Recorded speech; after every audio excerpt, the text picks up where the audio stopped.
हे पितरांनो तुम्हाला नमस्कार करतो. ओम श्री गणेश देवताय नमः. ओम श्री कुळ देवताय नमः.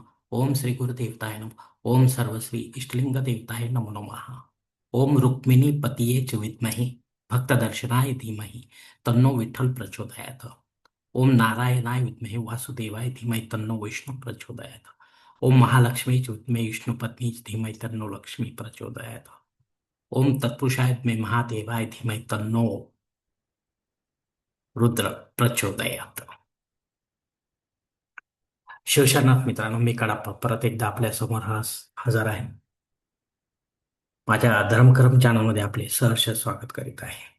मित्रांनो, आपल्या सनातन हिंदू धर्मातील सणवार व्रत वैकल्याच्या साखळीमध्ये आज मी आपणास पुत्रदा एकादशी संबंधी महत्वाची माहिती, पूजाविधी, नियम सांगणार आहे. तेव्हा आपणा सर्वांना माझी नम्र विनंती की माझा व्हिडिओ आपण शेवटपर्यंत पाहावा आणि ऐकावा. मित्रांनो, शालिवान शके 1948 पराभव नाम संवत्सर दक्षिणायन वर्षा ऋतू श्रावण मास शुक्ल पक्ष रविवार दिनांक 23 ऑगस्ट 2026 रोजी पुत्रदास स्मार्त एकादशी आहे. तर सोमवार दिनांक 24 ऑगस्ट 2026 रोजी भागवत एकादशी आहे. मित्रांनो, यावेळी दोन एकादशी आलेल्या आहेत.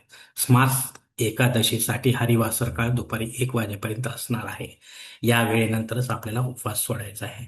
तेव्हा एकादशीचे काही ठळक नियम आपण लक्षात ठेवा आणि आठवणीने ते आचरणात आणा. मित्रांनो, एकादशीच्या आदल्या दिवशी सूर्यास्तानंतर अन्न ग्रहण करणे शक्यतो टाळा किंवा अन्नाचे प्रमाण कमी ठेवा.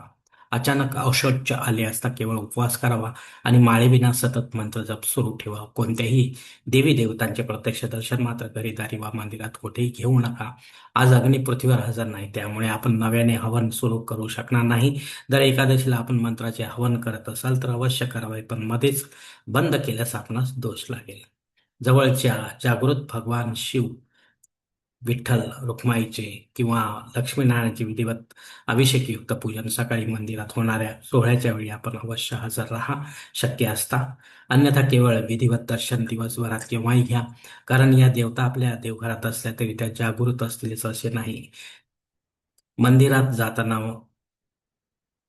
मंदिरात लागणारे पूजा साहित्य शक्यतो यथाशक्ती दानपेटीत घेऊन जाणे, अन्यथा योग्य अशी रक्कम यथाशक्तीने दानपेटीत टाकणे. मित्रांनो, सदाशिवाचा व विष्णूचा मानसिक मंत्र जप करत राहावे. एकादशी दिवशी स्नानाच्या पाण्यात पंचगव्य व गंगाजल टाका. गंगा कवच म्हणत स्नान करा. स्नानानंतर दक्षिणेकडे तोंड करून 10 वेळा महामृत्युंजय मंत्र आपल्याला म्हणायचा आहे. आपल्या पित्रांना व यमदेवतेला नमस्कार करायचा आहे. मग स्नानघराबाहेर यायचे आहे. मित्रांनो, सूर्योदयापूर्वी पितर सेवा करा, पितृस्तुती पठण करा, बाह्य शांती सुक्त व पितृसुक्त पठण व हवन करा. अशी पितरसेवा विधिवत आपण रोज करत असाल तर अतिउत्तम. मित्रांनो, हवन करत असाल तर त्यात सातत्य ठेवा. यानंतर मग आपल्या पित्रांना पितृगायत्री मंत्राने अर्ध्या द्या. सूर्योदयी गायत्री मंत्राने सूर्यदेवतेला अर्ध्या द्या. आपल्या घरच्या वृंदावनातील तुळशीची पंचोपचार पूजा रोज सकाळ संध्याकाळ करावी. निदान आज तरी अवश्य करावी. एकादशी काळामध्ये चुकूनही बेल व तुळशीची पाने तोडू नका. ब्रह्मचर्याचे तंतोतंत पालन करा. कोणत्याही लहान मोठ्या जीवाची हत्या करू नका. गोमातेला ऋतुफळांचा घास जरूर खाऊ घाला. कामविषयी सेवन करणे तसेच दुपारी झोपणे व केस व नखे कापणे इत्यादी कामे कटाक्षाने टाळा. फराळाचे खानपान थोडेसे कमी ठेवा. मित्रांनो, एकादशी काळात दूध व दुधाचे पदार्थ वा ऋतुफळी वा त्यांचा रस ग्रहण करावा. फराळाच्या व अन्नाच्या नैवेद्यात तुळशीपत्र अवश्य ठेवा. आज तिखटा मिठाचे पदार्थ अजिबात खाऊ नका, अन्यथा आपला उपवास फाटेल. रात्री भगवान शिव वा विष्णू देवतेची नाना प्रकार स्तुती करा. थोड्या मोठ्या आवाजात स्तोत्र पठण करा. आपण स्वतः रात्री थोडे जागरण करून एकट्याने भजन कीर्तन करावे. एकादशीचा उपवास न करणाऱ्या भक्तांनी किमान या एकादशीच्या दिवशी तांदूळ वा तांदळाच्या पदार्थ सेवन करणे कटाक्षाने टाळावे.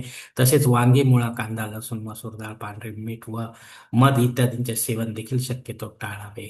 सोमवारी दुपारी 1 वाजेनंतर उपवास सोडण्याआधी ब्राह्मण देवतांना आपल्या घरी बोलावून त्यांना संकल्प सोडून अन्न, वस्त्र, जानवे, जोड, तुळशी माळा व दक्षिणा इत्यादी यथाशक्ती विधिवत दान करावे. गोरगरिबांना अन्न, वस्त्र देखील द्यावे. पुत्रदा एकादशीचे व्रत केल्याने दीर्घायुष्य संतान प्राप्ती होते. मित्रांनो, आणि मुलांचे आयुष्य सुख समृद्धीने समृद्ध होते. वाजपेयी यज्ञाचे फळ मिळते. घर धन धान्याने भरून जाते. सर्व पापांचा नाश होऊन मोक्ष प्राप्त होतो. मित्रांनो, आपण कोणत्या नियमांचे पालन करण्यास कमी पडलो तर नाही ना, याची खात्री करून घ्या. चूक झाली असल्यास पुढील एकादशीला अशी चूक पुन्हा करणार नाही असा मनोमन संकल्प सोडा. मित्रांनो, माझ्या माहितीत असलेल्या सर्व नियमांचा उलगडा आपणासमोर केला आहे. याशिवायही आणखी काही नियम असतील तर त्यांचे पालन आपण अवश्य करावे. या पुत्रदा एकादशीच्या नियमांचे निष्ठेने, श्रद्धेने व समर्पण भावाने पालन करा आणि पुण्य आपल्या नावे जमा करा. तसेच भगवंताच्या कृपेने सुखासमाधानाचे व शांतीचे जीवन जगायला शिका. कारण आपणच असतो आपल्या जीवनाचे शिल्पकार. धन्यवाद मित्रांनो. आजचा हा पुत्रदा एकादशी संबंधीचा व्हिडिओ मी याच ठिकाणी संपवत आहे. पण जर माझ्या मताशी सहमत असेल तर कृपया माझे धर्म कर्म चॅनल सबस्क्राईब करा, लाईक करा, आपले कुटुंब, मित्र परिवार असं शेअर करा. तसेच कॉमेंट्स बॉक्समध्ये आपले मत अवश्य नोंदवा आणि माझा पुढील व्हिडिओ आपल्यापर्यंत पोहोचण्यासाठी बेल बटन अवश्य दाबा. धन्यवाद मित्रांनो. पुढील भेटीपर्यंत आपण खुश राहा, आनंदी राहा, प्रसन्न राहा. हरिओम शिवशंभो महादेव.